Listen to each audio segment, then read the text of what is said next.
Welcome to Have Haunted. I'm your host, Candi, and I'm joined by my wonderful co-host, Raji. Hello, Raji. Hello, how are you doing? Good, how are you? Together, we'll explore the ghost stories and haunting histories that line the iconic Mississippi River. From the misty shores of Wisconsin to the shadowy bayous of Louisiana, we'll uncover eerie mansions, tragic love stories, and mischievous spirits. So sit back, relax, and let the journey begin into the supernatural.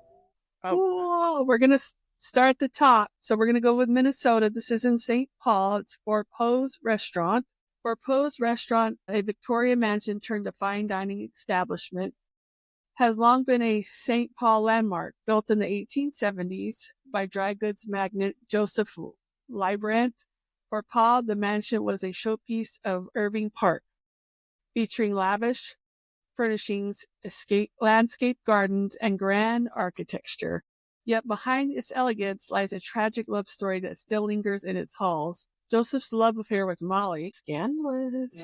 One of his maids ended in heartbreak and despair. Pregnant and abandoned, Molly took her own life on the third floor, while Joseph later died by suicide as well. Many believe their spirits remain within the mansion walls. Guests and staff reportedly report Molly's apparition, often seen wearing a brown cape, and Joseph's ghost spotted strolling through the dining room. Other eerie encounters include phantom footsteps, objects moving on their own, and even tables lifting off the ground. A sudden scent of lilac, believed to be Molly's lingering presence, often drifts through the air. Despite its ghostly reputation, Fort Paul's remains a destination for food lovers and paranormal enthusiasts alike, serving exquisite French cuisine in an unforgettable setting where history and haunting intertwine. So from there, we go over to Griggs Mansion. If you're looking for something darker, the Griggs Mansion might be Minnesota's most haunted house. Built in 1883 by businessman Chauncey Griggs, this Victorian sandstone masterpiece has seen decades of ghostly activity. Among its spirits are a maid who hung herself in 1915, a little girl in a white gown.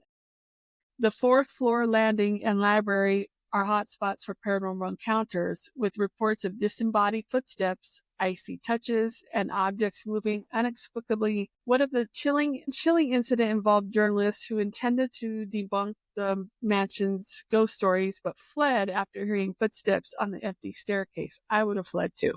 The Griggs Mansion is now a private residence, but its reputation as a haunted landmark indoors. Ooh. Yeah, I don't know about the footsteps going down the stairs. I mean, unless they're going to give me winning lottery tickets so I can get another house and a car and pay my bills.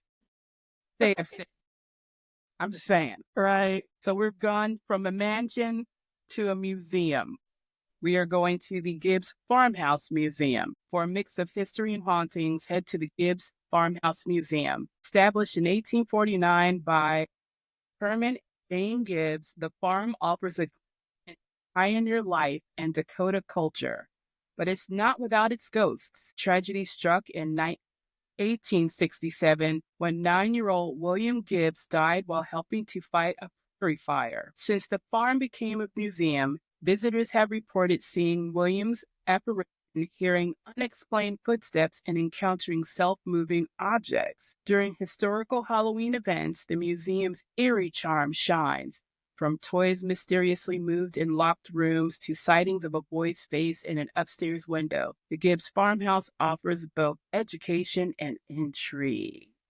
Whoa, whoa. Now we go to the Landmark Center. No tour of haunted St. Paul would be complete without the Landmark Center. Built in 1902, this architectural masterpiece once hosted federal trials for infamous gangsters like Babyface Nelson. That's a name I haven't heard in a long time.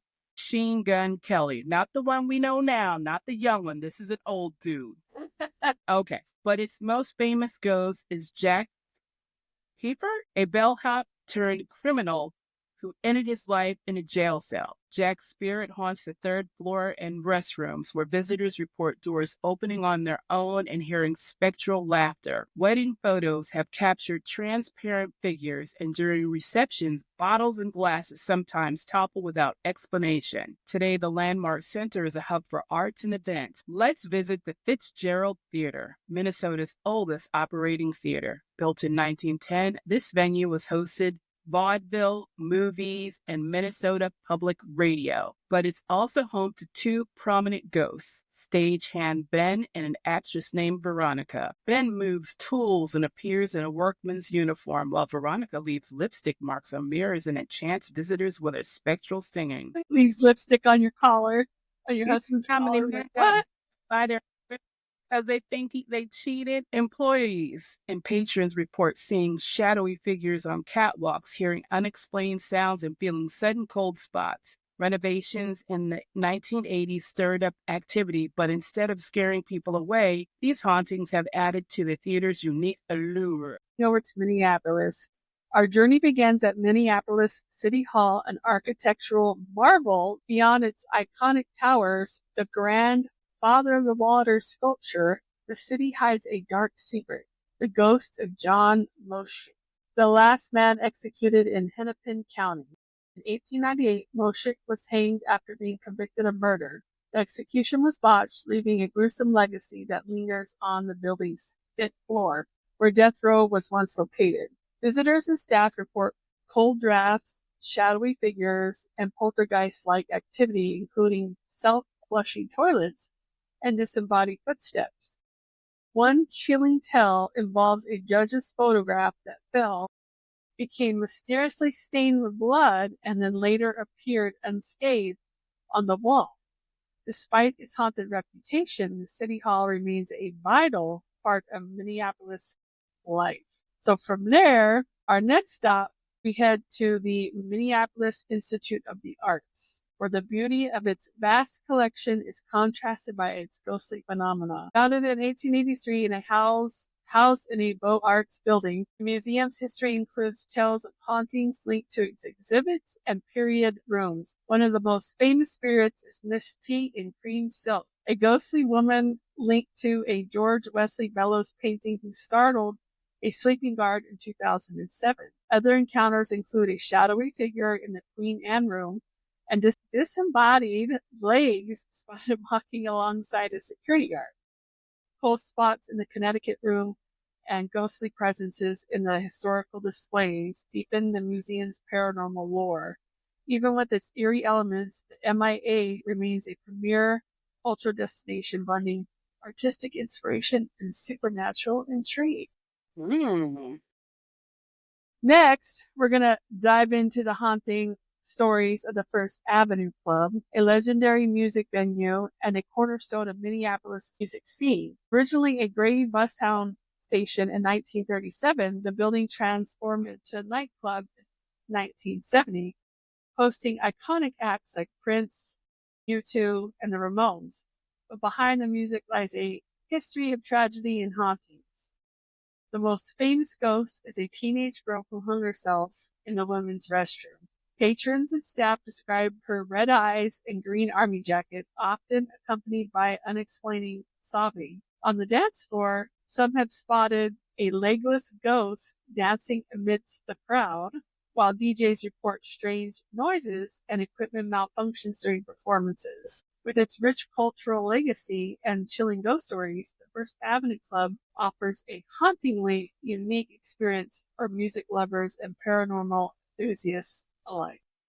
Our next destination is the Hennepin History Museum, a mansion-turned museum filled with historical facts and ghostly energy. Built in 1919 by George H. Christian, a flour milling magnate, the house is an architectural gem with a mysterious reputation. Visitors often report strange smells, such as pipe smoke or perfume, and sensations of being watched. In one incident, a spinning water dispenser baffled staff, while the icons of the bereaved mourning exhibit, featuring personal items tied to grief, is thought to carry a lingering psychic energy. The museum's unique blend of historical preservation and paranormal intrigue makes it a must-visit for anyone curious about Minneapolis's past and its ghostly echoes. Now we go over to Winona. Yes. Winona. I wonder how the other Winona's doing. All right, anyway. I don't know. I don't know either. Let's begin at St. Mary's University, a Catholic institution founded in 1912 by Bishop Patrick Richard Heffron. That's a name. Yeah, but wasn't that... Say that 3 times in a row. Right? Patrick Richard Heffron. Wasn't there also a comedian from Last Comic Standing, one with Ralphie May on it, named Heffron? Anyway, known for academic rigor and roots, St. Mary's also has a darker side, one filled with tragedy and lingering spirits. In 1915, a shocking incident unfolded when Father Lawrence M. Leshes, angered over being denied a parish, attempted to assassinate Bishop Heffron. Though the bishop survived, the trauma of that event marked the university forever. Leshes was declared insane and institutionalized until his death in 1943, but his story doesn't end there. Students residing in Heffron Hall, built in 1921, report chilling encounters tied to Leshes' spirit. Many describe spectral footsteps, cold drafts, and even cowled figure appearing in their dreams, often about 1:45 a.m., the time of Leshes' death. Some claim to feel unseen hands touching them, and one student even injured themselves punching what they believed to be a ghostly intruder. For real. Are you punching walls? I shouldn't laugh because, I would be like, if someone's touching you, you don't see anything there. That's funny. Exactly. Adding to it is the mysterious death of Father Edward Lynch, whose body was found surrounded by unburned sheets and what many believe to be a cursed room. St. Mary's blends its academic excellence with ghostly lore, leaving students and visitors alike with the unnerving sense that the past is always watching. One of the Greenhouse. That's a name. Who tragically fell from the stage catwalk in 1973. His ghost is linked to phantom footsteps, putting lights and sudden equipment malfunctions during rehearsals. SU embraces its haunted reputation with events like Ghost Stories from the Lord's Attic and showcasing how the university turns a spectral history into cultural phenomena. That's right. Wabasha. We're going to Wabasha now. Our journey begins on the dark country roads of Wabasha, Minnesota, where from 1875 to 1900, travelers whispered about a phantom known as a racing scalawag. Picture this, a shadowy horse and carriage house unsuspecting travelers spooking horses and leaving overturned wagons in its wake. The racing scalawag was no ordinary menace. Despite repeated efforts by police to corner him, the ghostly driver always vanished without a trace. In one dramatic encounter near Lake City, officers thought they had him trapped in a barn. But when they entered, the carriage was gone, as if it had evaporated into thin air. Folklore suggests the scalawag might be linked to tales of racing the devil, a motif found in Bucks County, Pennsylvania, and even European traditions.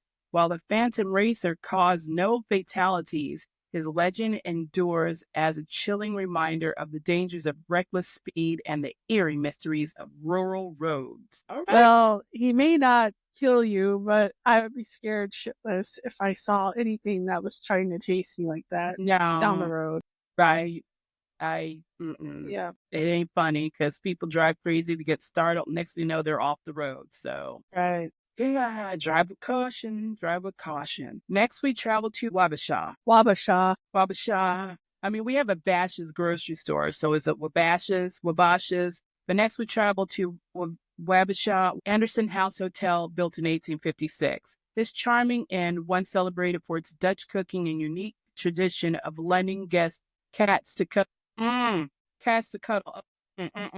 I'm allergic. Cats cuddle overnight, also harbor ghostly secrets. Cats take your soul. Guests frequently reported encounters with Victorian-era apparitions. A man and women in period attire were often seen ascending the grand staircase, only to disappear into thin air. Then there's the phantom train conductor who startled guests by asking for tickets on the third floor before vanishing. Even the cats seem aware of the spectral presences, often hissing at empty spaces or leaping away from invisible entities. Though the Anderson House closed in 2009, its legacy as Minnesota's oldest hotel and its ghostly tales continue to fascinate. Its quirky traditions and paranormal stories remain woven into the fabric of Wabasha's history. That's a name right there. Well, I'm telling you, cats are evil and they'll take your soul in a heartbeat. They don't care. Oh, no. Now, our final stop is the St. James Hotel in Red Wing. Built in 1875, this Italianate-style hotel was once the most luxurious accommodation west of Chicago. Today, it's known as much for its Victorian charm as for its hauntings. Legends claim the St. James was built over an Indian burial ground. I would not be surprised. Yeah, I know. Indian burial ground, lending a sinister undertone to its opulence. Guests and employees alike have reported showery. Well, it's nice that they shower, but we're talking shadowy figures, disembodied faces, and unexplained phenomena. One of the most chilling incidents involves a mysterious handwritten note that appeared in a locked office. The note simply read, "Who are you?" Who can it be now? Right?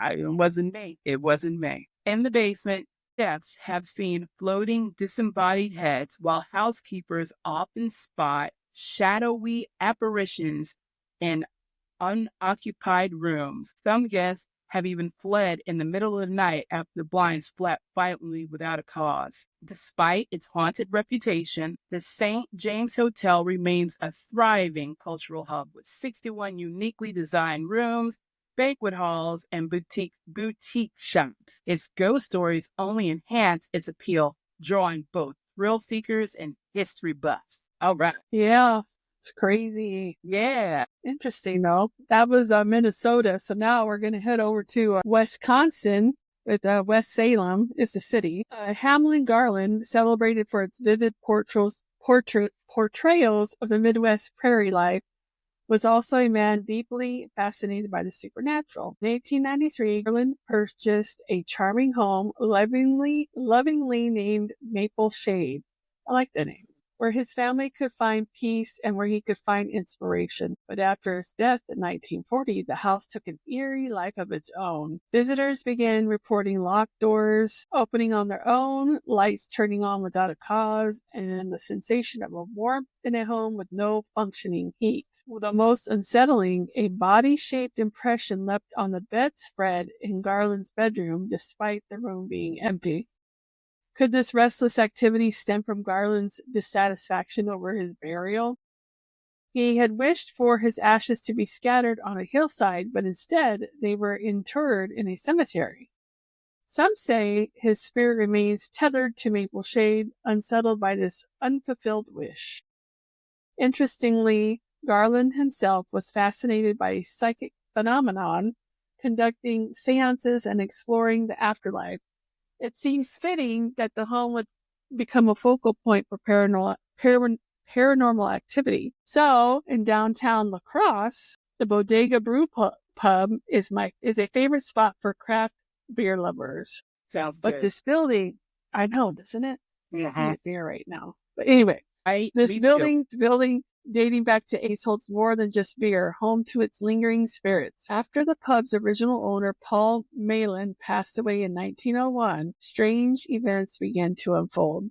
Malin's ghost reportedly haunted the building, tormenting later owner A.J. Hine to the point of selling the property. Employees today still report hearing phantom footsteps and seeing objects move on their own. Adding to the pub's lore are tales of a woman's high heels clacking across the basement floor, though no one is there. Whether you're here for the beer or the ghost stories, the Bodega Brew Pub offers a truly spirited experience. Interesting. Beer and ghosts. Not a bad combo. So the Walker House, built in 1836, was once a lovely hub for miners, railroad workers, and travelers in Mineral Point, Wisconsin. Over its 120-year history, it hosted gamblers, adventurers, and fortune seekers before falling into decline.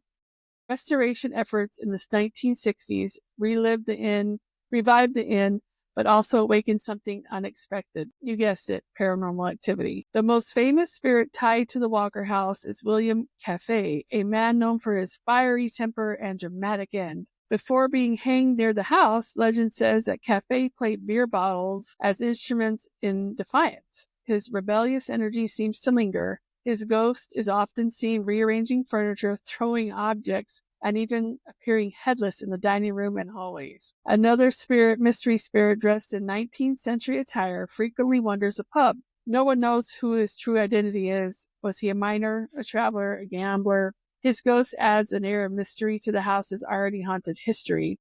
Poltergeist activity is also common. Doors open on their own, chairs shift, and objects fly across the room. In one unsettling case, a door that had been locked tight was found wide open moments later. Despite financial struggles and periods of closure, the Walker House has embraced its haunted reputation. A book documenting ghostly encounters has been sold to fund the preservation efforts, ensuring the stories and the spirits live on. For those brave enough to visit, the Walker House offers more than just history. It provides a chance to witness ghostly furniture rearrangement or an encounter with a ghost figure in the hall.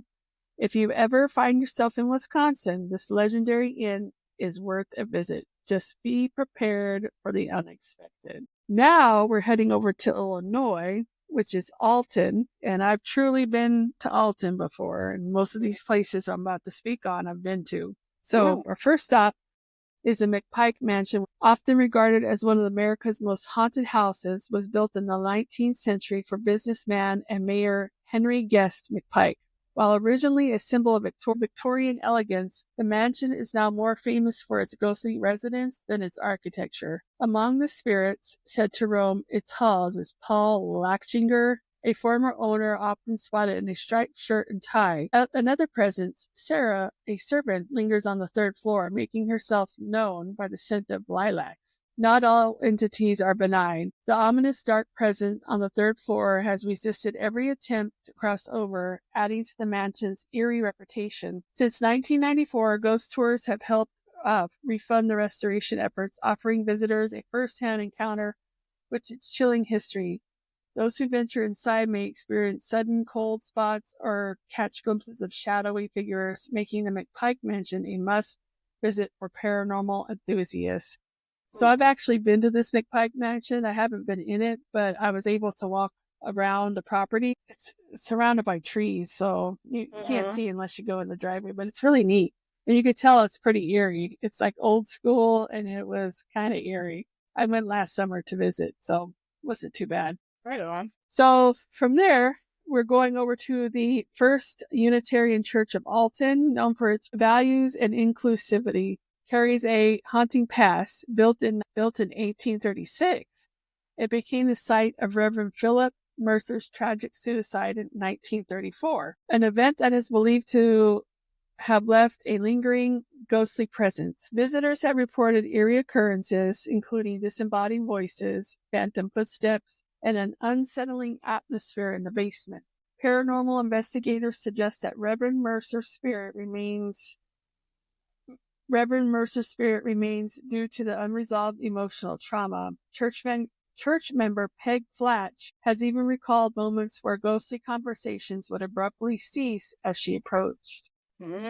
For those that's crazy. For those daring enough to explore, the First Unitarian Church offers a compelling mix of historical significance and supernatural intrigue. So I have not been to this church inside, but I drove by it. Okay. This next one I've been in actually. Once a luxurious spa and hotel, the Mineral Springs Hotel, built in 1914, now operates as an antique mall with a paranormal reputation. Originally drawing guests with its artesian spring water believed to have healing properties, the hotel's past is also marked by tragedy. Several spirits are said to linger within its walls. George's ghost haunts the pool, while the scent of lavender signals the presence of the Jasmine Lady. Mm-hmm. A little girl who drowned during a swimming lesson is often spotted running through the halls. Another eerie presence is tied to the haunted mural, where the artist's spirit allegedly remains, playfully tugging at women's purses and hair. Visitors to the antique mall may find more than just vintage treasures as the spirits of mineral springs continue to make their presence known. So this hotel, remember how I showed you about that museum that I went to that had all the haunted stuff? Yes. And Alton, it's in the antique mall. That's where I went in. So it's right in Alton, and it's a wonderful place. It's very quirky, LGBTQ friendly. I mean, it has a lot of cool stuff in there, but they had it roped off, so I couldn't exactly go to the top to see the hotel part. But you could tell it has some stuff going on there, though. So it's very old, but it's nice. I mean, I liked it. And then from there, we just go down the street. Alton Penitentiary, Illinois' first state prison, was established in 1833 and later became notorious Civil War military prison. Overcrowding and rampant disease and harsh conditions led to the deaths of more than 1,500 Confederate soldiers, many of them who were buried on Sunflower Island, now lost between the river's waters. Wow. Though dismantled in the 1870s, the penitentiary's dark history refuses to fade. Visitors like me to the site frequently reported ghostly cries, shadowy figures, and eerie sightings of Confederate soldiers. Even homes built using the prison stones are believed to retain the lingering energy of the tragic past, enduring the penitentiary's legacy endures more ways than one. So yeah, I've been to this prison. It's very small. It has a couple of walls standing, and there's like a plaque there, but it's interesting. It's literally right across the street from this other restaurant, this fancy restaurant, and there's a parking lot next to it. You walk up to it, you can touch the stone, but it's just a very small section. You can walk around it. I didn't feel anything there, but I'm not going to use any bricks to build a home. Yeah, That's for sure. No. But Alton is a good place to visit if you're in Illinois. And it's only, from where I live, it's only an hour and a half drive. 2 hours. It's right across the river from St. Louis on the Illinois side. So it's a good place to visit. Very good. From there, we go to Cairo. I've never been to Cairo, but the Cairo Public Library, located in the historic Safford Memorial Building, stands as a stunning example of 19th century architecture. Built in 1884 as a tribute to Alfred B. Safford, the library boasts stained glass windows, ornate bookshelves, and a rare Tiffany clock, preserving a sense of timeless elegance. Beyond its historical significance, the library is also known for its resident ghost, affectionately called Toby. Playful and mischievous, Toby likes to make his presence known through unexplained footsteps, flickering lights, and the eerie sound of a rocking chair, despite no such chair being in the building. Crazy. Mm-hmm. Many believe Toby's antics are his way of keeping the library lively, ensuring that it remains an inviting space and even into the stillness of the night. Visitors to the Cairo Public Library may leave with more than just knowledge. They may also experience a glimpse into the unknown. Crazy. Yeah. So Mound City National Cemetery was established in 1864 during the Civil War, serves as the final resting place for over 9,000 soldiers and their families. Among them are 2,637 unknown Union and Confederate soldiers, their graves standing as a solemn reminders of their sacrifice and loss. The cemetery's atmosphere is steeped in history, where the past feels ever present. Amid the rows of headstones, a ghostly figure is said to wander. The apparition of a woman believed to be the devoted wife to Brigadier General John B. Turchin, known as the Mad Cossack, for his Russian military background. Her spirit is often seen moving through the graves, a lingering symbol of love and loyalty that transcends death. His ghostly presence adds an emotional depth to the cemetery, intertwining history with the legend. Whether drawn by the historical significance or the ghostly tales, Mound City National Cemetery remains a powerful testament to the past. From there, we're gonna roll ourselves down to the Magnolia Manor. A breathtaking 14-room Italianate mansion stands as a symbol of Cairo's post-Civil War prosperity. But between 1869 and 1872, Charles Gallagher, the home showcases Victorian elegance with Carrara marble fireplaces, ornate plaster friezes, and a grand cherrywood staircase. Beyond its architectural splendor, Magnolia Manor is also known for its ghostly inhabitants. Visitors and staff have reported apparitions in the 19th century clothing, disembodied whisperers, and the spirit of a dark-haired young boy who playfully runs through the halls before vanishing.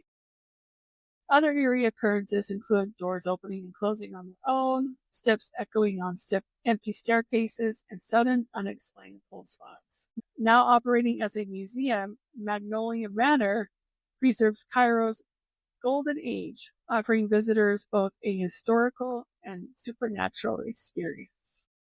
That might be interesting to go see. I don't know. I don't even know where Cairo is, to be honest. You don't know where it's near you? Yeah, it's near me somewhere in Illinois, but I think it's not that far, I don't think.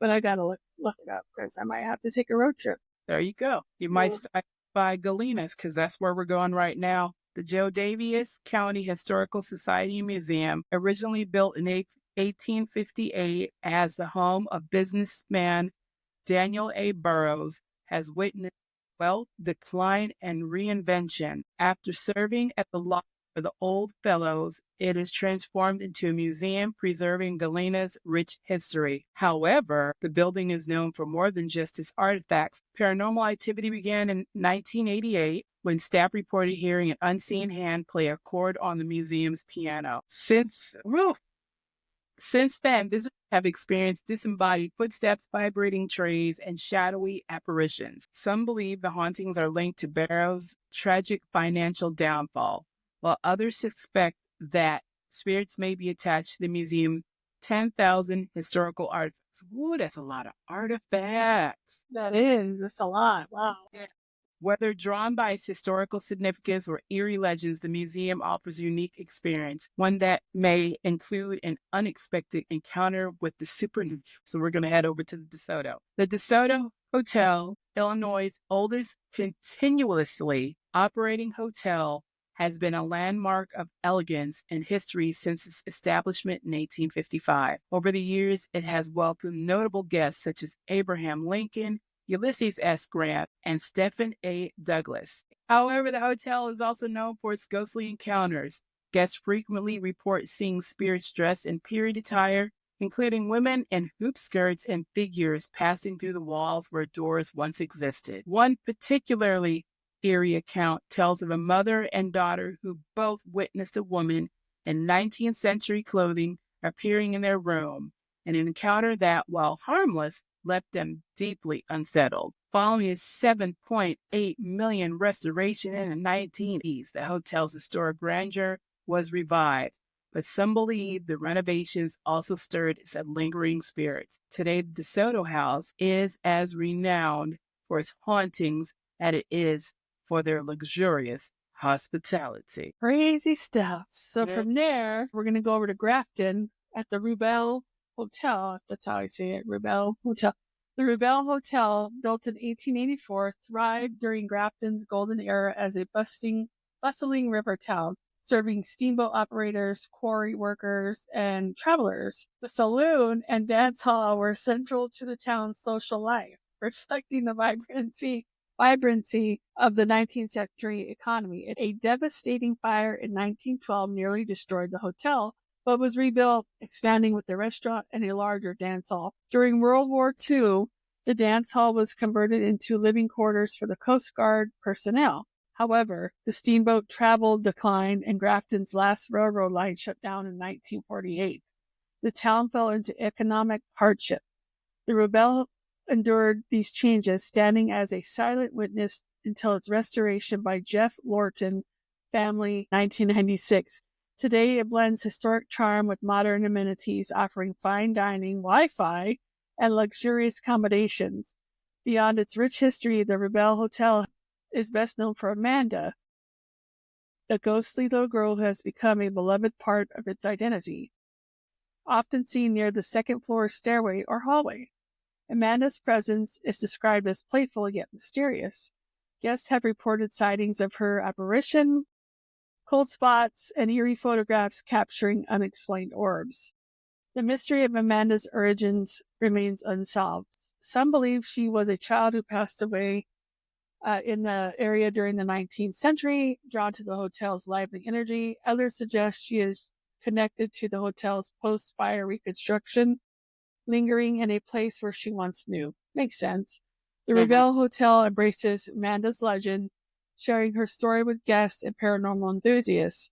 Many visitors have reported faint giggles in the second-floor hallway, fleeting glimpses of a child near the stairway, and sensation of being watched. Though the encounters are eerie, Amanda's spirit is said to be friendly, adding to extra layer of intrigue to this historic destination. Crazy. So, from there, we're going to where I currently live, which is a river town in Quincy. Quincy is a gem city. Quincy's origins trace back to 1819 when John Wood founded the settlement atop a limestone bluffs overlooking the Mississippi River. Named after President John Quincy Adams, the city quickly became a thriving culture and economic hub. By the 1850s, it flourished as a major steamboat port, facilitating commerce and travel across the Midwest. Beyond its economic success, Quincy played a crucial humanitarian role. In 1839, it provided refuge to 5,000 Mormons fleeing persecution in Missouri, and it later became a key stop on the Underground Railroad, enslaved people seeking freedom. Its historical significance was further cemented in 1850 when it hosted one of the famed Lincoln-Douglas debates. That's just down the street from me. Shaping the course of U.S. politics. Yet, alongside the legacy of its resilience and progress, Quincy is also steeped in legends and lore. Stories of haunting and mysterious happenings add an eerie twist to its history, making it a city where the past lingers in more than one way. So true. So very true. Now, this place up next is Burton Cave Preserve, an 85-acre sanctuary of natural beauty and mystery. It is home to the ancient limestone cave and a diverse ecosystem, including 5 species of bats. Wow. While the preservation, it's really neat. While the preserve is an ecological treasure, it's also steeped in eerie folklore dating back to the 80s. Local legend tells of a black-robed performing a strange ritual near a glowing altar deep within the cave. A woman in white reportedly appeared before vanishing along the altar with candles when authorities arrived. Though the cave's entrance was restricted by a bat gate in the 1990s, thrill seekers like myself still report unsettling sensations near the arch of the opening. Whether a product of imagination or a glimpse of the unknown, Burton Cave remains a captivating fusion of natural wonder and the chilling legend, both drawn to nature lovers and those intrigued by the supernatural. Now, let me tell you a story about this. So me and my 7-year-old little cousin, I said, let's go try to find these caves. Well, it had just rained, whatever. So Google told me the wrong way. So we're going along and we were on some back road on someone's property. And that's how Suri told us to go. My little cousin's like, well, Suri told you wrong. Clearly she did. She got us lost. Anyway, we drove right by. We didn't go in it because it's really heavily wooded.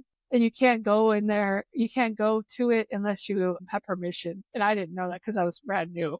You know what I mean? So it was a whole to-do. I never heard the end of it from my cousin. You got us lost, but we made it. But yeah, we tried to go there, but it's not that far from my house. It's maybe 10 miles or so. Something like that. But yeah. So this next one is Ghost Hollow Road, which is down the street, maybe 5 miles from my house. Ghost Hollow Road. And I might add, I've never been on this road.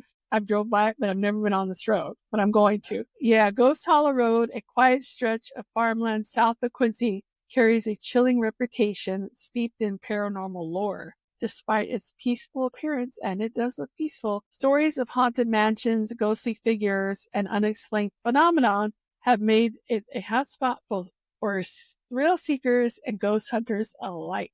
One of the most famous legends tells of a mansion that mysteriously burned down, yet continues to reappear and disappear within the woods. Drivers on the road have reported hearing reported glowing green lights chasing their cars, only to later find phantom handprints on their vehicles. Adding to the mystery, the ghost of a blonde-haired woman in the 19th century clothing has been spotted walking along the road, disappearing with a eerie smirk when approached. While Ghost Hollow Road fascinates paranormal enthusiasts, locals advise visitors to respect private property. Whether these stories are myths or glimpses of the unknown, the road remains one of Quincy's most legendary and mysterious locations.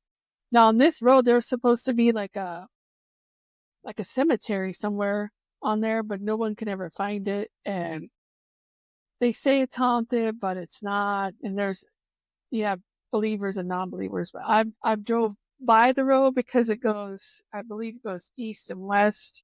Mm-hmm.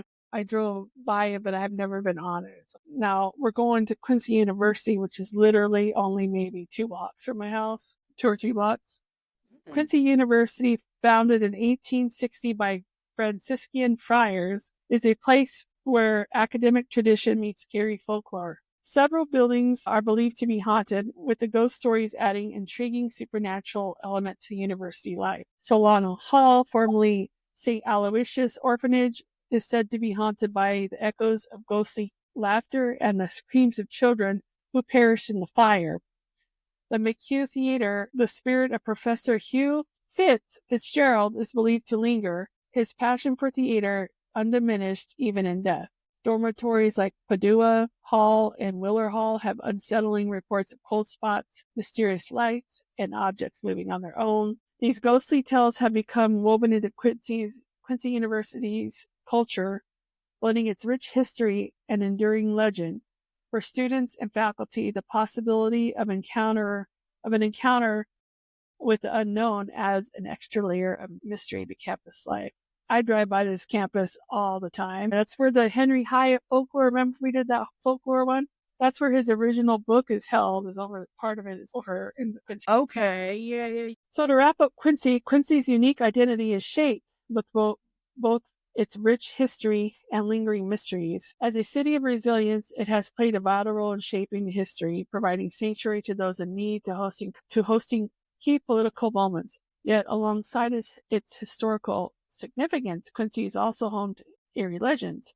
So whether you're at the Burton Cave or the Ghost Hollow Road, Quincy offers an experience where history and folklore intertwine. It's a place where the past refuse to fade, whispering through the streets, and stories captivating both history buffs and seekers of the supernatural. It's a lovely city. I live here. I love it. There's a lot of paranormal stuff. So if you're into that, good. There's a Woodland Cemetery, which has John Wood, the founder of Quincy. He's buried there. I've been to his grave several times. There's a whole bunch of cool stuff. The Black Hawk Hotel, a Davenport landmark since 1915, has long been a symbol of luxury, hosting celebrities like Cary Grant, Pearl Bailey, and Richard Nixon. Names I have not heard in a mighty long time. They're all dead anyway, but holy crap, Pearl Bailey. Wow. Known for its elegance and high-profile guests, the hotel also carries a reputation for ghostly visitors who seem just as attached to its grandeur as the living.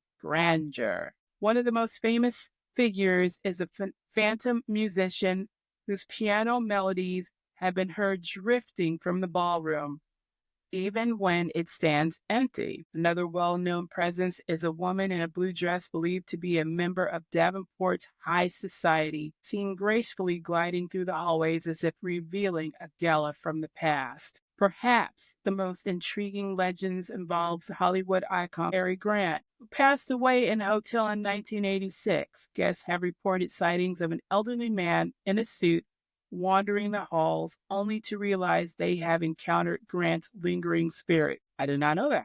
I didn't know that either. At St. Ambrose University, history and the paranormal intertwine at Ambrose Hall, the campus's oldest building, constructed in 1885 as a seminary.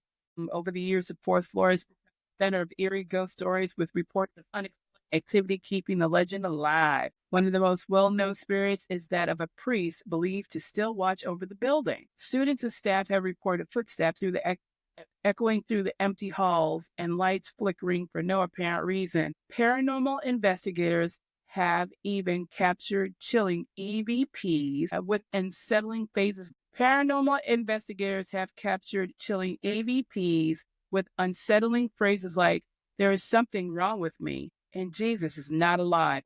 Okay. Wow. Adding to the hall's mystique is the tragic tale of a female student who allegedly lost her faith and took her own life. Many believe her spirit lingers in search of peace, with unexplained scents of incense and mysterious lights contributing to the building's haunted reputation. As a result, Ambrose Hall remains a cornerstone of St. Ambrose University's ghostly folklore, blending history with lingering supernatural intrigue. Beep Museum, established in 1867, is one of the oldest museums west of the Mississippi River, renowned for its vast collection of artifacts, including Egyptian relics and shrunken heads. Ooh, have you been to this museum? No, we're still in Iowa. You've been to Iowa, haven't you? Yeah, but not Davenport. Okay. Well, it primarily serves as a center for history and science. It has also gained a reputation as a hotspot for paranormal activity. Investigators have recorded eerie EVPs in the Egyptian gallery, capturing unexplained female laughter and the name Anna. In another chilling incident, an unexplained 8-degree temperature drop near the IMAX theater, coupled with EMF activity, has fueled speculation about lingering spirits within the museum's walls. Despite its ghostly associations, the Putnam Museum takes a balanced approach, hosting events like the Science of Ghost Haunting to explore the intersection of history and the paranormal. Though it doesn't actively promote itself as haunted, its mysterious atmosphere continues to intrigue visitors drawn to both its artifacts and spectral legends. Dubuque. That's another place that from in a while. Dubuque. I've never been there either. Ooh, they got ham at this house. The Matthias ham. I like ham. The Matthias ham, an elegant Italian villa built in 1856, stands as a testament to pre-Civil War luxury. Designed by architect John Francis Ragg, who also crafted, the Iowa City Capitol building, the mansion reflects the grandeur of its time. Yet beneath its opulent exterior lies a history steeped in legend, tragedy, paranormal intrigue. Following the death of Matthias Ham, oh, that's his name, Ham, because he's dead now. In 1889, his daughter Sarah lived alone in the house. I can't be in some big place by myself like that. It's too much. According to local lore, a river pirate seeking revenge for a past conflict with her father broke in one night. Armed with a pistol, Sarah defended herself, killing the intruder, yet many believe his spirit never left. Reports of ghostly lantern lights drifting from window to window, phantom footsteps, unexplained cold spots, and objects moving overnight have fueled the home's haunted reputation. Electrical disturbances such as flickering lights further add to the eerie atmosphere. Beyond its ghostly legends, the Matthias Ham House serves as a museum, showcasing 19th century life through exhibits like the dog trot cabin and a refined shaft. Yet for many visitors, it's a home lingering of supernatural energy that makes the experience truly unforgettable. Those daring enough to explore may find themselves feeling an icy breeze or hearing a mysterious creak of a chair shifting on its own. All right. We're still in Dubuque. We're just going to the Grand Opera House, which is a cultural landmark in Dubuque since 1890, has long been a stage for legendary performances, hosting icons like Sarah Bernhardt and Ethel Barrymore. The theater thrived before transitioning into a movie house and later returning to live productions after renovations in 1986. While it remains a hub for the performing arts, it is equally known for its ghostly inhabitants. Actors and staff frequently report eerie encounters, from shadowy figures and sudden cold drafts to unexplained sounds echoing through the theater. A spirit named Sarah is said to have haunted the fifth-floor costume shop, with many believing she harbors a dislike for women. One visitor even claimed to have been pushed down the stairs by an unseen force. Spotlights have been seen moving on their own. technical equipment malfunctions mysteriously, and in one chilling instance, a cameraman captured a ghostly figure just as his lens inexplicably failed. Disembodied voices and laughter have been heard from the audience seats, and actors often feel watched from the balcony even when no one is there. Despite these ghostly encounters, the spirits seem to embrace the theater's creative energy, adding to an eerie charm to its storied past. Whether drawn by its productions or paranormal legends, visitors to the Grand Opera House may find that some performances extend beyond the living. Whoa. See, I need to go visit. So we're going to hop over to Missouri, St. Louis. We began at the Edgewood Children's Center, originally founded in 1834 as the St. Louis Protestant Orphans Asylum, created to care for children orphaned by a cholera epidemic. This location carries a heavy emotional legacy. Known today as the Rock House, the building has transitioned over the years to serve emotionally disturbed youth. Ghostly children have been seen near the old cottonwood tree playing tag in the moonlight. Visitors report hearing footsteps on the staircase that no longer exist, and a disembodied presence named Rachel is known for moving objects around the house. The spirits of children who perished in the fire and a tunnel collapse seem tied to this place, their energy lingering as a reminder of the past tragedies. Edgewood's Children's Center remains a unique blend of compassion and the paranormal, its haunting reputation serving as a testament to the lives it once sheltered. That's interesting. Mm-hmm. So from there, we head over to Wester's Grove, where the gym house, built in 1890, tells a tale of mystery and ghostly activity. This two-story residence, once home to the reclusive Henry Gem, has been a site for paranormal phenomenon for decades. From tiny handprints in the attic to objects moving on their own, the gym house seems alive with energy. Residents have reported ghostly footsteps at 2 a.m., animal reactions to unseen entities, and even a hidden chamber in the attic revealed by Gem's ghost. Despite the playful nature of these spirits, the gem house leaves an unforgettable impression to those who pass through its doors. Interesting. I had to visit these places. Mm-hmm. So, yeah, the Couples House, built in 1880s by entrepreneur Samuel Couples, stands as a Gothic revival masterpiece at St. Louis University. But beneath its architectural grandeur lies a haunting legacy. Samuel Couples, upset over his family's disregard for his posthumous wishes, is said to haunt the mansion. Reports of shadowy figures, flickering lights, and furniture moving on its own have become common. The library, couple's favorite room, is a center of activity, with chairs repositioned and books appearing where they don't belong. Today, the couple's house remains a symbol of 19th century opulence and a home for lingering spirits. So from St. Louis, we go back up north to Hannibal, Missouri, but it is a river town. Yeah, the Rockcliffe Mansion, and I think I showed you a picture of the mansion. I sent you a text. It's perched on a rocky knoll overlooking Hannibal. Rockcliffe Mansion is a 13,500 square foot marvel of luxury and craftsmanship built in 1898 by lumber baron John J. Cruikshank. The mansion epitomized the Gilded Age grandeur. Today, guests report seeing Cruikshank's spirit wandering the rooms, particularly in his canopy bed, near his canopy bed and music room. His portrait, eerily lifelike, seems to follow visitors with its eyes. And then there's an unmistakable scent of cigar smoke, a signature of Mark Twain, who once delivered his farewell to Hannibal's sweet cheer. Paranormal enthusiasts frequently document apparitions, objects moving, unexplained noises, and some experience seeming almost tailored to the individual visitor. Whether you come for the history of the haunting or the hauntings, Rockcliffe Mansion offers an unforgettable glimpse into the elegance and mystery of a bygone era. So this isn't too far from Mark Twain's boyhood home. They have tours, but it's closed until it opens back up in like the late spring or between the late spring and the summertime.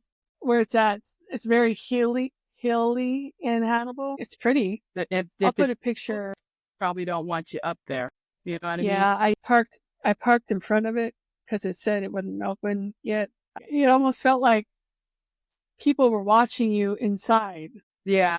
It almost felt like you weren't alone because I was taking pictures and I'm like, yeah, I swear to God, there's someone in the window, but you look and there's no one there. It's a pretty place. Hmm. So a short distance from the rock cliff lies the Garden House Bed and Breakfast, a stunning Queen Anne Victorian home built in 1896 by Albert Pettibone Jr. Known for its charm and hospitality, the inn also harbors a darker, ghostly side. Albert Pettibone Jr.'s ghost is said to roam the upper floors. His presence felt in hallways and bedrooms. Guests frequently hear piano music echoing through the house, even when there is no one playing. In the dining room, table settings are often mysteriously rearranged, a playful or perhaps meticulous gesture from beyond. Hmm. The basement is another hotspot with reports of sawing noises, a nod to Pettibone's connection to the sawmill industry. One particularly chilling story involves a guest who claimed to have been possessed by Pettibone's spirit during her stay. Described vivid memories and the sensations she couldn't explain. Yet the hauntings at the garden house remain harmless, adding a layer of intrigue to the inn's Victorian elegance. So, question. Hmm. So, about the guest who claimed to have been possessed by Pettibone's spirit during his stay, but she described vivid memories and sensations. How is that being possessed? You know what I mean? Like, how do you get possessed? Shouldn't it be like bothered? She was bothered by Pettibone's ghost, not Yeah. possessed. Possession is totally different. So I get it. She could have been like, he could have bothered her while she was there, but not possessed. That's Right. just my opinion. No. Weird. But the garden house, it's all pretty. It's all in Hannibal. It's 30 minutes from Quincy. So I'm going to go and check it out this summer. Both of them. So we're going to head over to Arkansas. Yeah. Now this one's kind of cool. It's the tale of Captain Mole and the Glass Casket. Oh, Our wow. first story takes us to Holly Grove, Kansas, a small town steeped in history and the whispers of the past. Here in the late 1800s lived a man known as Captain Mole, a retired sea captain who had settled far from the ocean in an historic home with a dark story past, one built entirely by enslaved individuals, its very foundations echoing the untold stories. But it wasn't the house itself that turned Captain Mole into a local legend. It was what, or rather who, was inside it. Mhm. Captain Mole was a man of the sea, a traveler who had seen faraway lands and endless horizons, yet it was not the ocean that anchored his heart, but a woman. It's always a woman or a man. A Native American woman whose name has been lost to time became his great love, a presence so powerful that their romance felt almost otherworldly. But as often the case with great love stories, tragedy struck. His wife died unexpectedly, leaving Captain Mole utterly heartbroken, a grief so profound that it defied reason, defied time itself, and he refused to let her go. Unable to part from her, Captain Mole took an extraordinary and unsettling step.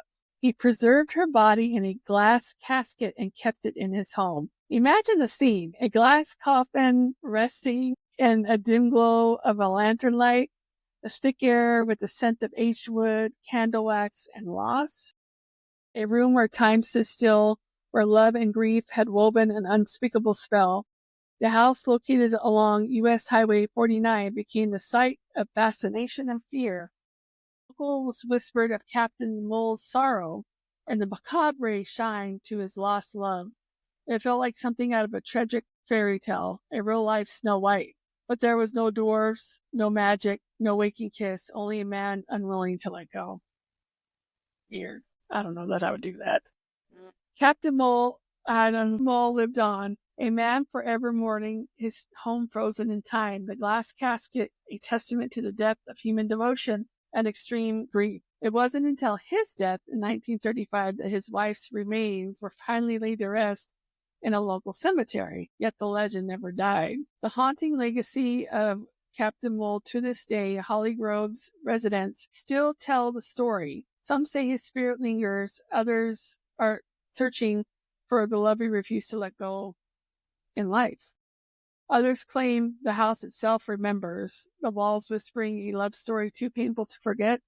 But one thing remains certain: love may transcend death, but so does sorrow.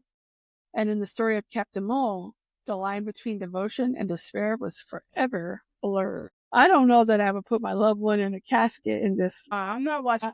Yeah, you're just watching a dead body. My question is, how did he get it? I'm pretty sure they have formaldehyde and all that stuff. But that was back in the day. So how did he do all that? Candles, wax. There was first of all, where did you get a glass casket from? There was no Costco. I mean, where was your hookup? You know what? I wanted to see pictures. I got questions. From Holly Grove, we traveled to Helena, Arkansas. The Phillips County Museum is a fascinating place where history and legend intertwine. It houses an extensive collection of Native American artifacts, Civil War relics. It's always Native American artifacts, which is cool. Civil War, what was that? So it's sad because, it's good that we have them, but history nowadays, proceed. It houses an extensive collection of Native American artifacts, Civil War relics, and even a Thomas Edison exhibit. However, its most famous resident is not an artifact of history, but a wax mannequin named Mabel Thatcher. Mabel's story is one of love and tragedy. In the 1800s, she fell deeply in love with Ralph Mooney, who tragically drowned in a ferry accident. Heartbroken, she died soon after, and her memory, a wax figure, was created. Cased in glass, her likeness remains in the museum. But according to folklore, it doesn't always stay there. Local legend claims that on a full night, I can't believe the wax goes and shit. No way. Hell no. Oh my God. Local legend claims that on full moon nights, Mabel's mannequin comes to life. No, thank you. Wandering the museum's balcony in search of her lost love, while museum staff, including longtime employee Harriet Collette, dismissed the story as mere folklore. None of them choose to stay after hours to disprove it, though. I wouldn't either. Oh, you believe that? Go ahead. I'm not staying. I'm good. Yep, I'm good. Thanks. The fairy tale of Mabel Thatcher has transformed the museum into a magnet for ghost hunters and history enthusiasts and curious visitors. Whether viewed as a ghost story or a metaphor for love and longing, Mabel's legend adds a haunting and romantic element to Arkansas's rich historical landscape. I am not going there. Arkansas, it's one of our states, but it's not a place I want to visit. I just don't have any reason to go there. I love the people there, but I'll pass on Arkansas. Movie mannequins and weird shit. No, thank you.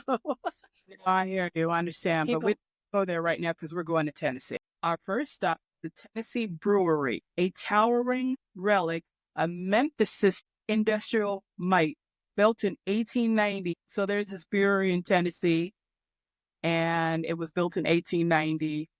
And this brewery was once the largest in the South.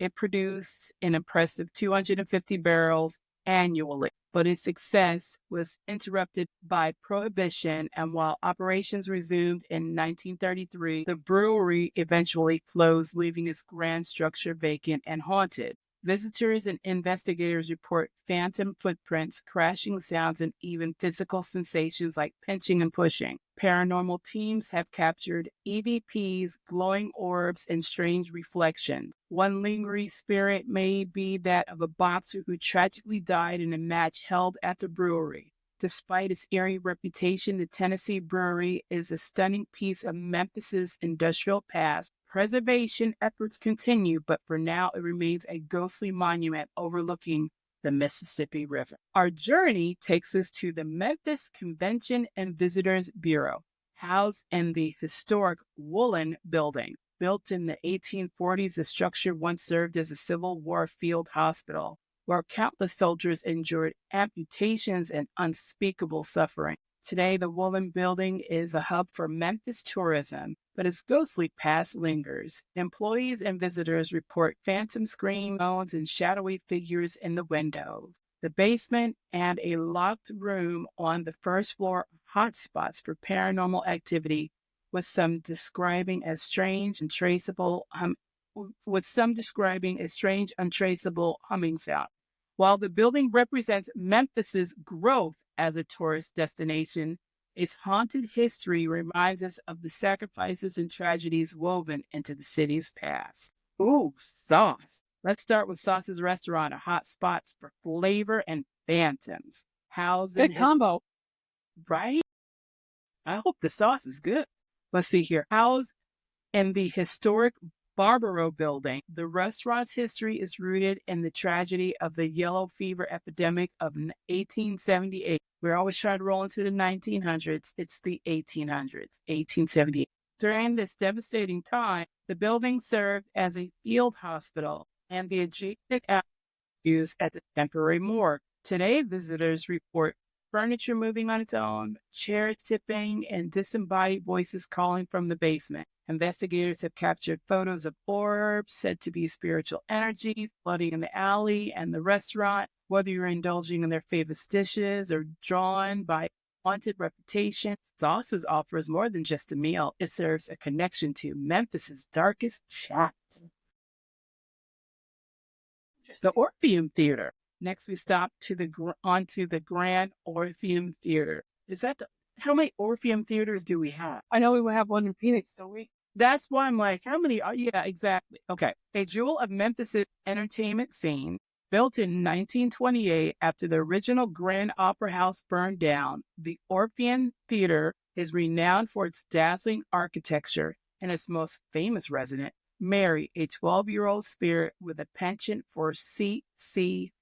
Mary, often seen in a white dress with pigtails, is known for her mischievous antics. She's been blamed for playing organ music when no one is near and moving objects backstage. Paranormal investigators and performers, including legendary Yul Brynner, have had eerie encounters with her spirit. Despite, or perhaps because of, its haunted reputation, the Orpheum remains a beloved Memphis landmark where history and mystery take center stage. Okay, let's begin on South Main Street, where Ernestine and Hazel stands as a cultural and paranormal icon. Originally built in the early 1900s, this building has worn many hats: a pharmacy, a brothel, a saloon, and now one of Memphis's quirkiest bars. But beneath the charm of its famous soul burgers and legendary jukebox lies a darker, haunted history. I'm hungry. I want burgers and sauce. I'm just saying. Legend has it, upstairs brothel is where tragedy struck. A woman took her own life in a clawfoot bathtub. Not the tub.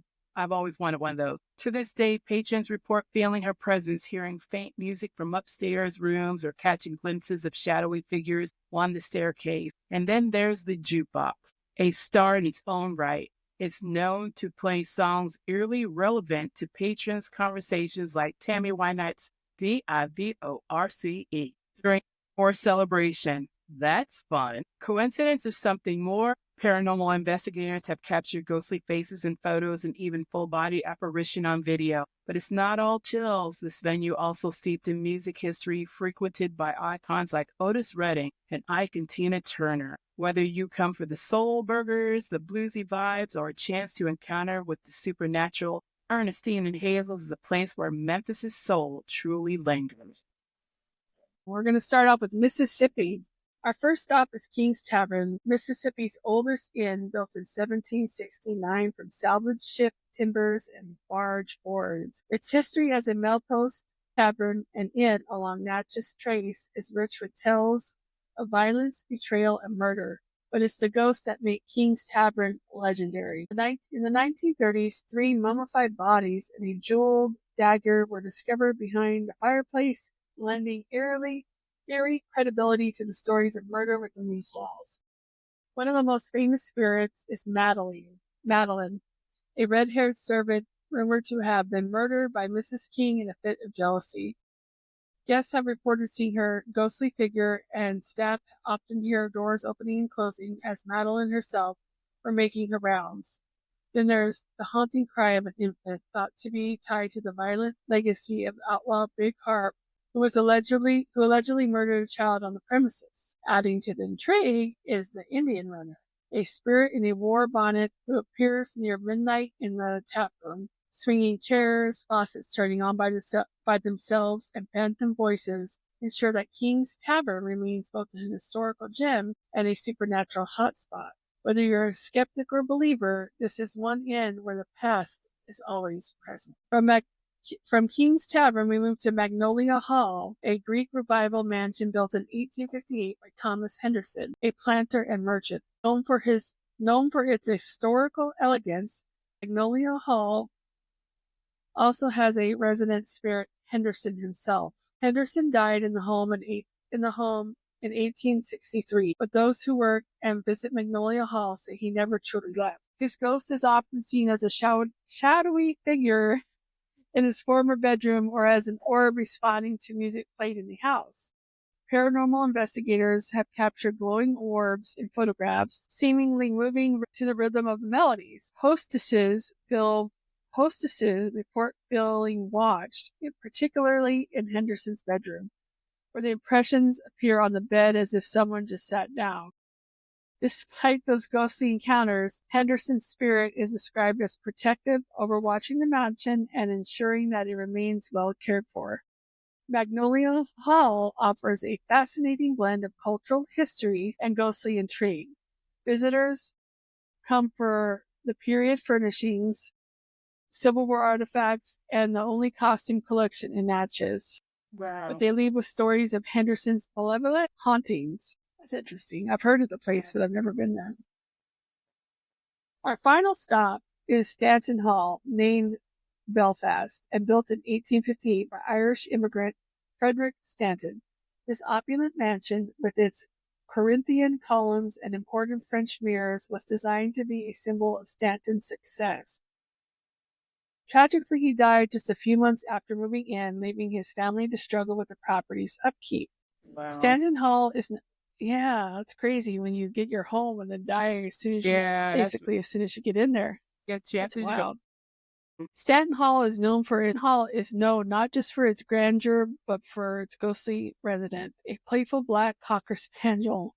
Visitors and staff frequently report seeing the dog running through the halls and lounging on the bed, as if it still roams the house in search of its master. The mansion's paranormal reputation is lighthearted compared to the other haunted locations, with the dog spirit adding a whimsical charm to its already stunning interiors. Tour guides dressed in antebellum attire recount the stories of the ghostly pet while showcasing the house's luxurious details, from marble mantels to bronze chandeliers. Today, Stanton Hall thrives as a cultural hub thanks to the Pilgrimage Club, which restored the mansion in 1938. Its combination, history, elegance, and a touch of supernatural make it a must-visit for anyone in Natchez. So from Natchez, we're going to Vicksburg. Our first stop is Lake Mount, a Greek revival home built in the 1830s by Judge William Lake. The judge was a prominent politician with a career spanning Maryland and Mississippi. However, his life met a tragic end in a pistol duel, 61.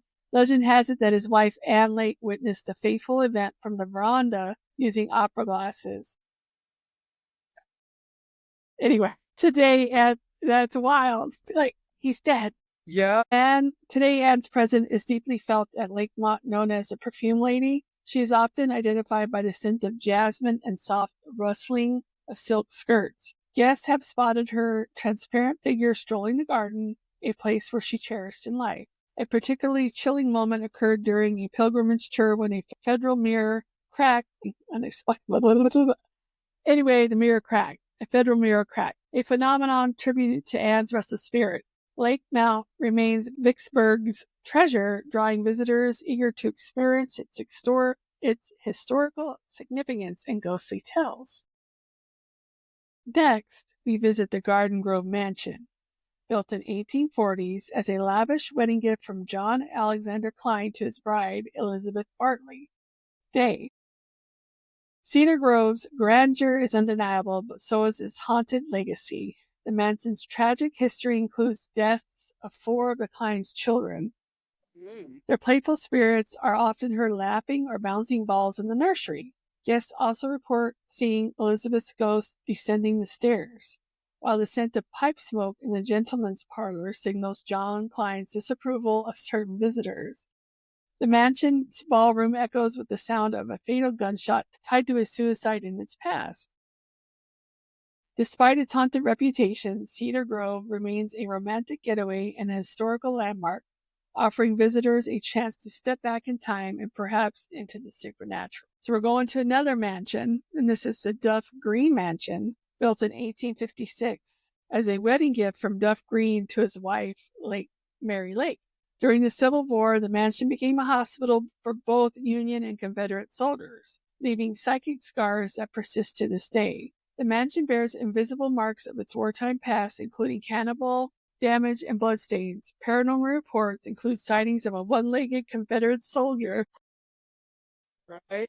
Mary Green in her green antebellum dress, and the spirit of the Green's young daughter who died prematurely. Guests often feel a touch of unseen hands and hear eerie whispers in the Dixie Room. The Duff Green Mansion, with its stunning Palladinian design and haunted history, is a must-visit for those seeking a blend of Southern elegance and ghostly intrigue. And of course, we can't discuss Vicksburg without mentioning a Vicksburg National Military Park, a site commemorating the pivotal siege and surrender in 1863. This battlefield, rich in historical importance, is also known for its supernatural phenomena. Visitors frequently report seeing strange fog formations that move unnaturally, hovering over trenches or grave markers. These spectral mists seem to align with key events from the siege, suggesting that the spirits of soldiers may still linger. The park, with its preserved fortifications and poignant memorials, offer a stark contrast between serene beauty and the violent history it commemorates. Whether you're a history buff or a ghost hunter, the military park leaves a lasting impression. And finally, we arrive at McRaven, often called the most haunted house in Mississippi. Built in But is it though? They're all haunted. They're all the most famous. Yeah, apparently it wasn't famous that I never heard, but okay. I never heard of it. Built in 1797 and expanded over the years, this home witnessed everything from frontier life to Civil War. The spirits of Mary Elizabeth Howard, who died in childbirth at 15. Ooh, 15. Well, they didn't have TVs back then. They didn't have anything back then. Yeah, that's no life. Well, she already died. So, all right. Mary Elizabeth Howard, who died in childbirth at 15, and John Bob, the home's second owner, are frequently encountered by visitors. Apparitions of Confederate soldiers roam the grounds, while unexplained sounds like footsteps and piano notes echo through the house. Mary Elizabeth's bedroom remains a hot spot of activity, with her wedding shawl and lamp behaving in inexplicable ways. Paranormal investigators have captured full-body apparitions and mysterious orbs, adding to McRaven's reputation as a haven for restless spirits. Wow, that's nuts. So our final state is Louisiana, and we're going to go to New Orleans. The bottom of the cup, New Orleans.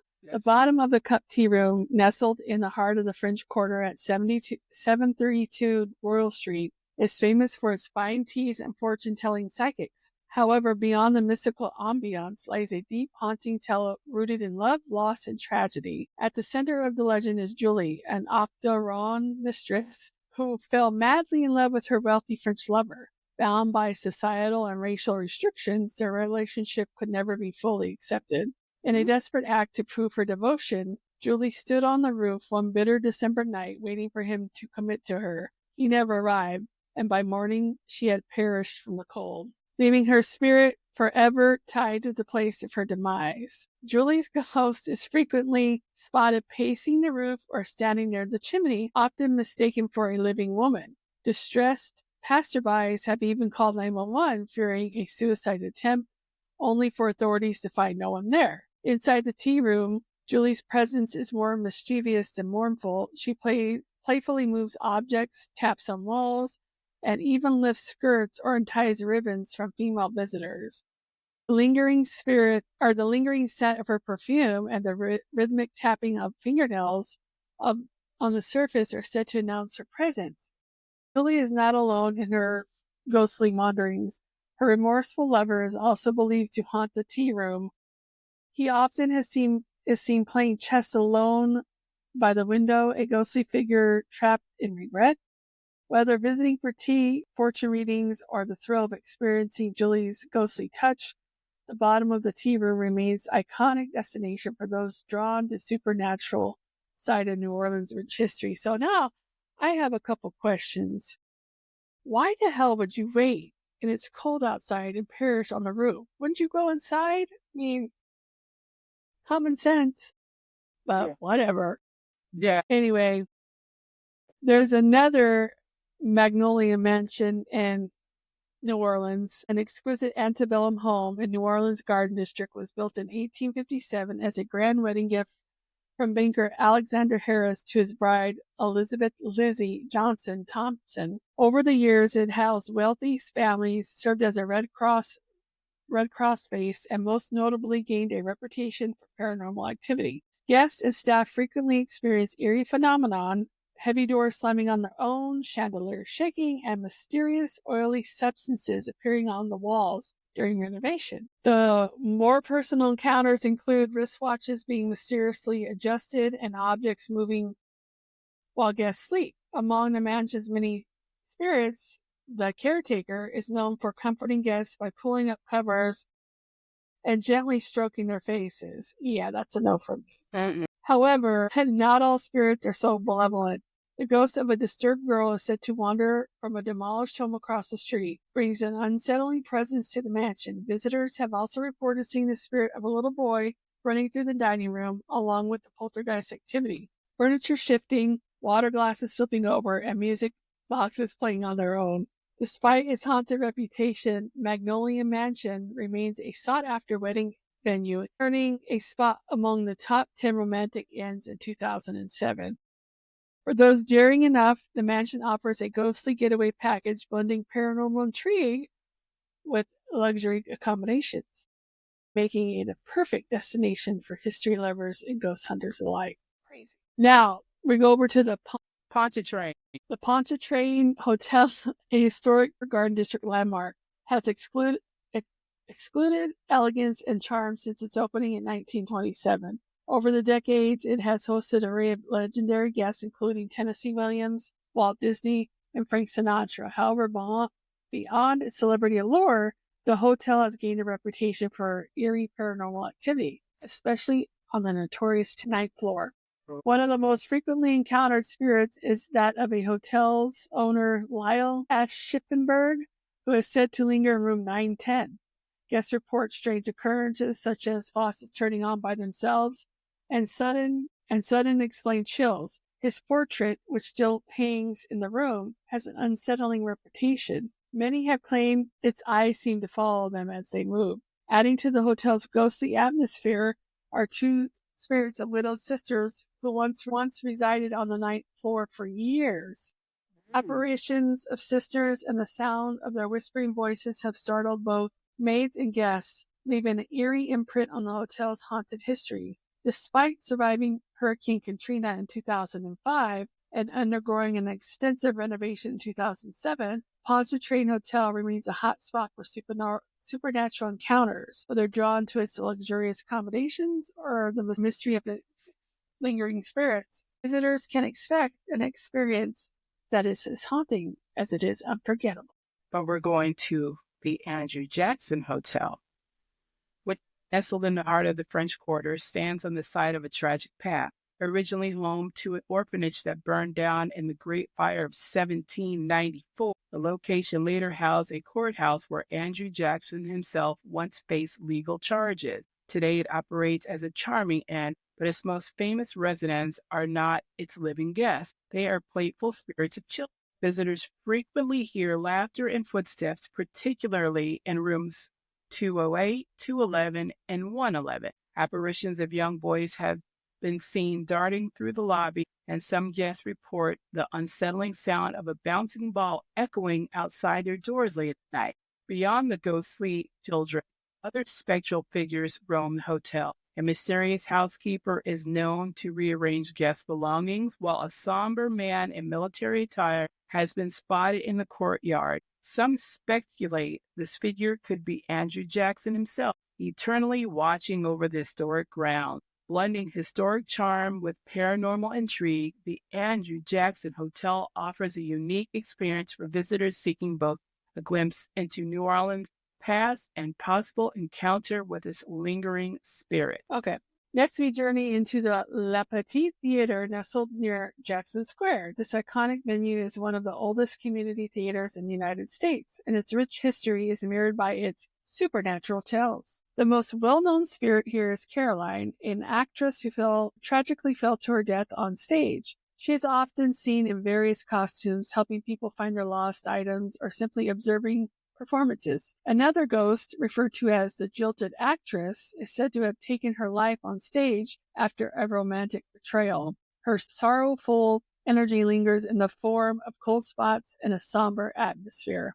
But not all the spirits are tragic. Sigmund, a German carpenter, is known for his playful pranks, hiding tools and meddling with technical equipment. The captain, a ghostly admirer of the long-gone actress, is often seen in the balcony, faithfully attending every performance.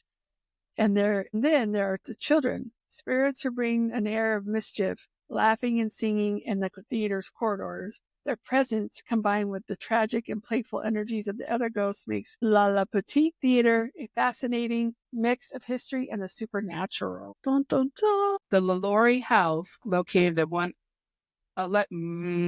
the LaLaurie House, located at 1140 Royal Street, stands as one of New Orleans' most infamous landmarks. Built in 1832, this grand mansion was the home of Madame Delphine LaLaurie, a wealthy socialite whose name became synonymous with unspeakable horror after the gruesome discovery of tortured, enslaved individuals in her attic in 1834. The public's outrage forced the LaLauries to flee, but the house's dark legacy never faded. Over the years, residents and visitors have reported ghostly cries, shadowy figures, and an overwhelming sense of dread within its walls. Paranormal investigators have documented unexplained cold spots and objects moving on their own, further solidifying its reputation as one of the most haunted locations in the French Quarter. Even celebrities haven't been immune to the mansion's eerie presence. Actor Nicolas Cage briefly owned the property, only to sell it shortly after, adding to the lore that the house is cursed. Today, the LaLaurie House remains a chilling highlight of New Orleans' ghost tour, its horrific past continuing to both fascinate and terrify those who dare to stand before its haunting facade. This was on what's that American Horror Story, The Witch's Coven? That Kathy Bates portrayed that lady. Yeah.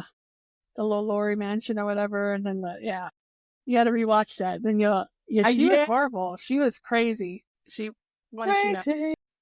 All right, then. I will have to do that. All right. The Nottoway Historic Inn, an architectural masterpiece of the antebellum South, stands as a symbol of wealth and ambition. Built in 1859 for $80,000, a staggering sum at the time. The mansion was the vision of John Hampton Randolph, who made his fortune by transitioning from cotton to sugarcane farming. The White Ballroom, its crowning jewel, was designed to showcase the beauties of Randolph's daughters at lavish social events. With Italian marble fireplaces, crystal chandeliers, and intricate detail, Nottoway exudes grandeur and opulence.